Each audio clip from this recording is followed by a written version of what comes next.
कृष्ण कृपा हो तभी कृष्ण का नाम ले सकोगे। कृष्ण कृपा हो तभी कृष्ण का नाम ले सकोगे। अगर कृष्ण का नाम ले सको, हरि का नाम ले सको, तो समझो कृष्ण कृपा है।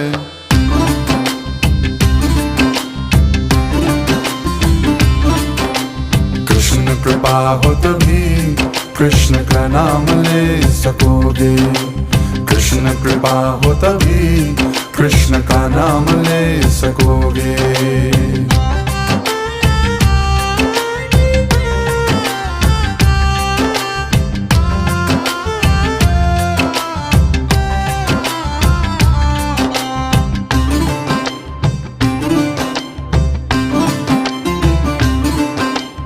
जग के भोगी क्या जाने